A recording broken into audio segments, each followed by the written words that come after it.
یوه ونه پر ولاړه د راغی ځان یې پرې اوبه کړ. ګوره د سپیو پاد او فکر خپله لکۍ په اوبو کې ووهله، لنده یې کړه، بیرته یې را الا کړه، ځان یې په یو ټوپ تر باداره راورساوه. لکۍ د بادار د لاسه ووهله، کړنچ یې وکئ. ده چې د سپي لکۍ وکتله، لنده وپوهېده چې سپي اوبه پیدا کړي دي. باره یې سپي ته وویل چې د مخه سه. سپی له مخه شو، دوی په لکۍ پورې لاس ونیو، هله هله هله لاړل او اوبو ته ورسېدل. سپي اوبه په چمبه وچړپولې، دی چړپی واورېدی، وڅکېدی، اوبه یې وڅکلې، شکر یې د خدای وکېښ. سپي بیرته په لاس کې لکۍ ورکړه، راویستل، تر ونې لاندې کېناوه. یوه ګړۍ وروسته سپي فکر وکړ چې اوبه خو شو، مګر د لوږې به دلته مړه شو. زه لا په واک یم، بادار مې د واکه ولوېدل. نو یو سپي لکۍ پر شا واړوله، ټوپ یې کړ، هله هله هله کلا ته راغی. مېرمنو چې سپی ولید، سپی پر داخلو مچ کړ. دوی فکر وکړ چې خاوند یې ژوندی دی، ځکه د سپي له محبته معلومیږي. سپي ته یې ډوډۍ واچوله. سپي ډوډۍ په خوله کې واخیستله، د باندې پر خوا رهي شو. د مېرمنو یو ښه یقین شو چې خامخا ژوندی دی، دغه ډوډۍ لکه چې هغه ته وروړي. ژر یې د سپي په غاړه د ډوډۍ او د غوښو ډک دستمال غوټه کړ. سپی یې پرېښود. سپی په یوه تراټ راغی، سر یې د خاوند په غېږ کې کېښود. ده چې لاس پر ټټر وواهه، په غاړه یې دستمال غوټه دی، ځینې خلاص یې کړ، ډوډۍ او غوښې یې وخوړلې. شکر یې وکړ چې خدای بېشکه رزاق او قادر یې. بله ورځ بیا سپی را رهي شو، کلا ته راغی. د باچا زوی تر ونه لاندې پروت دی. دوه مرغان راغله، په ونه کې کېناستل. یو مرغه هغه بل ته وویل چې دا څه ښه ځوان دی، ارمان چې سترګې یې درلودی. دې بل مرغه ورته وویل چې سترګې یې د سپي په ستونو کې دي، چې د دې ونې بلګونه وشکوي او سپی په څټ کې ووهي، سترګې یې د سپي د ستوني څخه رالویږي. بیا یې د دغې چینې په اوبو پرېمینځي، په بسم الله یې د سترګو په غالبانو کې کېږدي او دا بلګونه میده کړي. پر وایي چې وي په 2 ساعته به یې خدای سترګې جوړې کړي، پې ویني به او هو سترګې به یې شنې وي، هېڅوک به یې نه پېژني. دا خبرې چې مرغانو وکړلې، والوتل.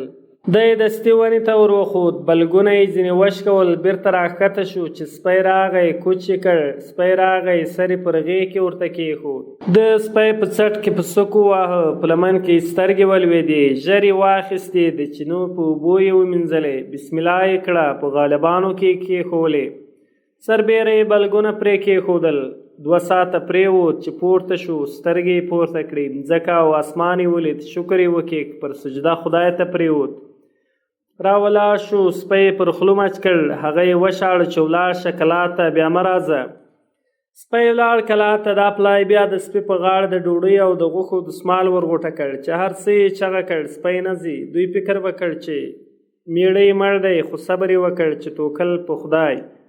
د باچا زوی ښار ته راغی، پر یو دکان کې کېنوست. دکاندار خوابدی ناست دی. ده پوښتنه ځینې وکړه چې ولې خوابدی ناست دی.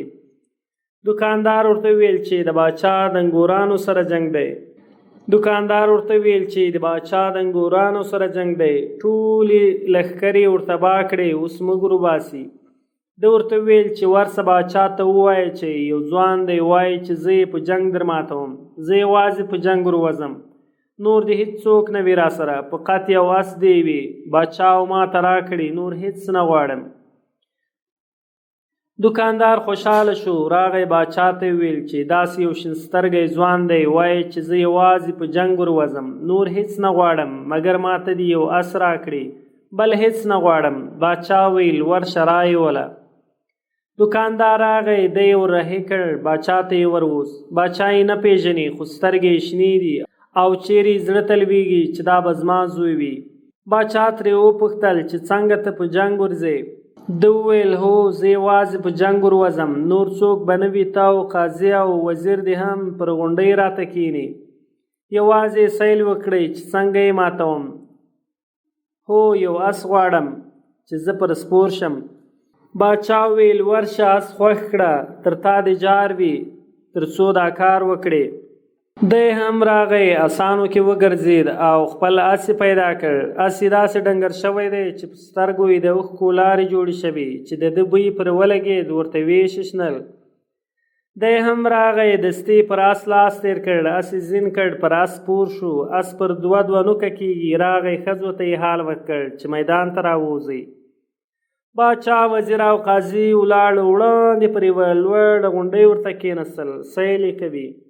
مېرمنې ورته راووتلې، تر مخې نیلي سواري ده چې اسمان یې ور رهي کړ.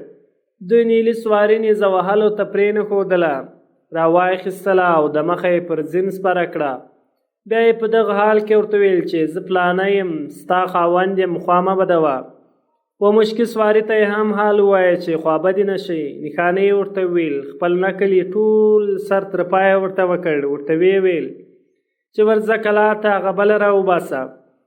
دا کلا ته ولاړه، هغې بلې ته یې دا نکل وکړ. حال یې ورته ووایه چې خوشحاله اوسه، خوا مه بدوه، زموږ مېړه دی. لنډه دا چې مشکي سواره هم ورته راووتله. دا یې هم په یو ټوپ د اس د سره څخه واخیستله، په خپل مخ کې یې سپره کړه، بیرته یې ایله کړه. ورته ویې ویل چې سبا به د کلا دروازې ته راشي، یوه به یوې خوا ته ودرېږئ، بله به بلې خوا ته ودرېږئ. کله چې باچا درننوځي ویې وهئ، دوه ځایه کړئ، بیا به قاضي او مفتي پسې ووهئ. دوی ویل ښه دی، موږ هم د خدای دغه ساعت غوښتل. دی راغی، باچا ته ویل چې سبا د باچا، قاضي او مفتي درې په درې راسي، دلې به نکاح وتړي، شپه به تېره کړي، سهار به مو په ډېر درب بوځي، واده به مو وکړي. باچا ویل ډېر ښه دی، او پر تا د ډېر افرینونه او شاباسونه وي چې زه پر کراره شم، بیا دې غټوم. سبا شپه باچا ښه پیشن کړی، د قاضي او مفتي سره را رهي شو. خوشحالي ده، دا دی کلا ته راغی چې په دروازه یې سر ور دننه کړ، د تورو پر شرپ سو. باچا یې مړ کړ. بیا قاضي او مفتي پسې ننوتل، دا یې هم ووهل، پر دغه څټانو باندې سرونه یې هلته وغورځېده. د باچا زوی راغی وکلا ته، شپه یې تر سهاره ده او مېرمنو په شکر او سجدو تېره کړه. سهار وختي د باچا زوی راغی ښار ته. وزیرانو ته ویل چې زه د باچا زوی یم، چې سترګې یې راڅخه وښکلې. باچا او قاضي او مفتي ټول مې مړه کړه. تاسې جار ووهئ چې باچا مړ شو، زوی پر تخت کېنوست، که نه وي ولاکه یو د ژوند څکه راڅه وکړئ، یا تاسې یا هم سپاه. وزیرانو ویل چې ستا پلار دې خدای دوزخي کړي، ته مو په غبرګو سترګو منلی، باچا مو یې بېغمه اوسه. سهار وزیرانو جار واهه چې باچا مړ شو، پر تخت زوی کېنوست. فکر کوئ چې غوږونه ښوروئ. د هرې خوا بیتونه ورته راغله، دی پر تخت کېنوست. درې سره مېرمنې یې ښار ته راوستلې، خپله خوشحالي یې کوله. خدای تعالی ته عبادت کاوه او د خدای جل جلاله شکر یې کېږه، او بس دوی هلته پاته شوه او زه دلته راغلم.